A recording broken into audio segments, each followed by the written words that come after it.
বিজ্ঞান পরিষদের সভাপতি। আজকে আমার যে মাননীয় প্রধান উপদেষ্টা ডেকেছিলেন নূরের শারীরিক খোঁজখবর নেওয়ার জন্য এবং সম্পর্কে জানার জন্য, তো সে ওর বর্তমান শারীরিক অবস্থার খোঁজখবর নিয়েছেন এবং এই ঘটনার যে ন্যাক্কারজনক হামলা ওর উপরে হয়েছে তার আইনগত দুঃখ প্রকাশ করেছেন এবং আইনগত ব্যবস্থা নেওয়ার আশ্বস্ত করেছেন। সাথে সাথে ওর উপরে যে গুরুতর হামলা হয়েছে তার যে শারীরিক কন্ডিশন সবকিছু বিবেচনা করে বিগত দিনেও যে তার উপরে আর এখন বর্তমান অবস্থা সেটার উপর বিবেচনা করে ওকে বাহিরে উন্নত চিকিৎসার ব্যবস্থার ব্যাপারে তারা আশ্বস্ত করেছে। এটুকুই বলার জন্য।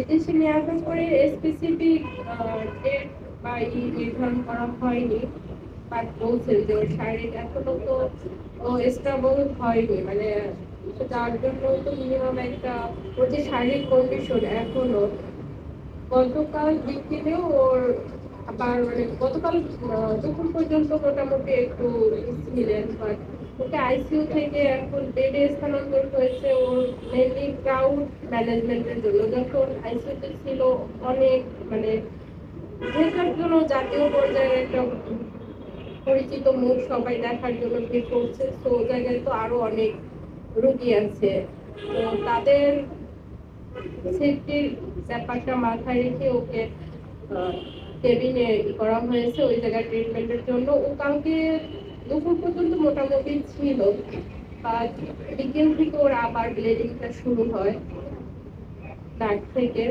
আর রাত 12টার পরে আবার বমি বমি মানে ওর যেহেতু আপনারা তো জানেন যে ওর যেহেতু ব্রেইনে হ্যামারেজ, তো ওই জায়গা থেকে আর আজকে দুপুরেও মানে আজকে সকাল থেকেই ওর একটু অস্বাভাবিক, মানে হয়তো আগে তাকাতো বা পরিচিত যা কাউকে দেখলেও কথা বলতে চায় বা চাইতো, বাট কথা বলতে গেলেও হঠাৎ করে স্ট্রং হয়ে যাচ্ছে, কথা বলতে ওভাবে পারতেছে না। তো এই জিনিসগুলো বিবেচনা করে শারীরিক অবস্থা দেখে তারা উদ্যোগ নেবেন। এখনো ওর শারীরিক অবস্থা স্টেবল। আচ্ছা, আমি এই বিষয়ে একটু অ্যাড করি। আজকে